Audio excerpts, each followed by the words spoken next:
You might think you know what cold is, but have you ever experienced a Russian winter? We're not talking about a little bit of snow and needing a scarf. We're talking about a level of cold that redefines the very meaning of the word, a force of nature that has shaped a nation's history, its culture, and the very soul of its people. Forget everything you've seen in movies. The reality is far more intense, far more challenging, and honestly, far more fascinating. Let's start with the numbers, because they are staggering. In places like Siberia, particularly in the Sakha Republic, you'll find Oymyakon and Verkhoyansk, the two coldest permanently inhabited places on Earth. How cold are we talking? Think -50, -60, even -70 degrees Celsius. That's colder than the average temperature on Mars. At these temperatures, the world behaves differently. Your breath freezes into tiny crystals that clink in the air, a phenomenon locals call the whisper of the stars. A banana freezes solid in minutes and can be used as a hammer. Throwing boiling water into the air creates an instant cloud of ice crystals.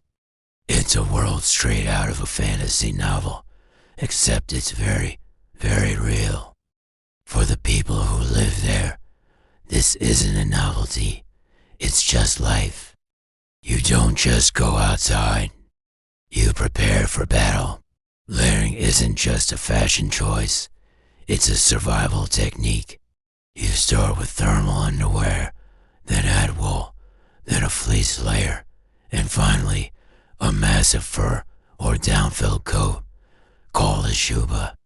On your feet, you'll wear Valenki, traditional felt boots that are incredibly warm. And of course, a fur hat, or a shanka, is non-negotiable, along with thick mittens. Forgetting your gloves can mean frostbite in a matter of minutes. Cars are a whole other challenge. You can't just turn your car off and expect it to start again. Many people in the coldest regions leave their cars running 24/7 during the deepest parts of winter, only turning them off inside heated garages. Others use specialized engineers. Tires can become brittle and crack, and even the metal of the car can become fragile. Driving requires immense skill, navigating roads that are often just packed ice. A breakdown isn't an inconvenience, it can be a life-threatening emergency. But the terror of the Russian winter isn't just about the temperature. It's about the darkness. In the far north, above the Arctic Circle in cities like Murmansk, they experience the polar night. For weeks on end, the sun never rises above the horizon. Imagine waking up in darkness, going to work or school in darkness, and coming home in darkness. This constant lack of sunlight has a profound psychological effect, leading to what's known as polar night syndrome. It can disrupt sleep patterns, affect your mood, and sap your energy. To combat this, cities are brightly lit and people try to stay active and social, creating their own light in the long, dark winter. And then there's the snow. So much snow. It's not the fluffy, picturesque snow you might be imagining. It's a relentless, heavy burden. Cities are in a constant state of snow removal. Giant plows and trucks work around the clock just to keep the main arteries open. But for ordinary people, it means constantly shoveling. You shovel your driveway, you dig out your car, you clear a path to your door. Sometimes, the snow piles up so high it can block first-floor windows.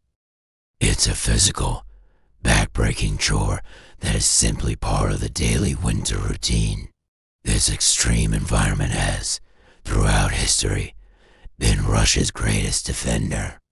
Asked Napoleon. His Grande Army, one of the largest European armies ever assembled, was decimated not just by the Russian military, but by General Winter. The brutal cold, the lack of supplies, and the sheer unforgiving nature of the landscape turned his invasion into a catastrophic retreat. The same story played out during World War II. The German army, unprepared for the ferocity of the Russian winter, found their equipment freezing, their soldiers suffering from frostbite, and their advance grinding to a halt before Moscow. The winter was a weapon, silent and deadly, so how do people not just survive, but thrive in this? It comes down to a mindset, a kind of stoic resilience forged over centuries. There is a Russian saying, "What is good for a Russian is death for a German," a dark piece of humor born from historical experience. They've developed ingenious ways to cope. Windows are often triple or even quadruple glazed. Balconies are enclosed and used as natural freezers or Siberian refrigerators to store food. And when you can't fight the cold, you embrace it. Winter is a time for unique activities. Ice fishing is a national pastime. People will sit for hours on frozen rivers and lakes, huddled over a small hole in the ice. There's cross-country skiing, ice skating in massive outdoor rinks in city parks, and of course, the banya. The banya is the traditional Russian sauna, and it's a core part of the culture. You sit in a room with scorching steam, beat yourself with birch branches to improve circulation, and then the crazy part to run outside and jump into the snow or a freezing lake. It sounds insane, but for Russians, it's seen as invigorating and incredibly healthy, a shock to the system that makes you feel alive. The winter also brings a unique, stark beauty. The sight of a forest completely covered in hoarfrost. Every branch and needle encased in ice crystals is breathtaking. The silence of a snowy landscape, where the snow absorbs all sound, is profound. The northern lights, the aurora borealis, dance across the sky in the far north, painting it with ethereal shades of green and pink. There's a magic to it, a powerful beauty that coexists with the danger. The winter has also deeply influenced Russian art and literature. You can feel the chill in the pages of Tolstoy and Dostoevsky. You can see the vast, white landscapes in the paintings of Isaac Levitin. The winter is a character in itself, a symbol of hardship, endurance, and the quiet beauty of melancholy.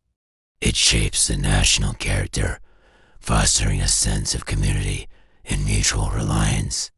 When your neighbor's car won't start at -40, you help them. You have to. Survival depends on it. So, while the Russian winter is undeniably terrifying, a relentless test of physical and mental endurance is also something more. It's a source of national pride, a testament to human resilience, and a creator of breathtaking beauty. It forces a different perspective on life, one that values warmth, community, and the simple act of making it through another day. It's a world where survival is an art form, and where the cold doesn't just chill you to the bone, it seeps into the very identity of the people and the land. It is an experience that is hard to comprehend unless you've felt that biting wind yourself. Thank you so much for joining me on this chilly journey into the heart of the Russian winter. If you found this fascinating, don't forget to hit that like button, subscribe to the channel, and ring the bell so you don't miss our next adventure. What's the coldest temperature you've ever experienced? Let me know in the comments below. Stay warm and see you next time.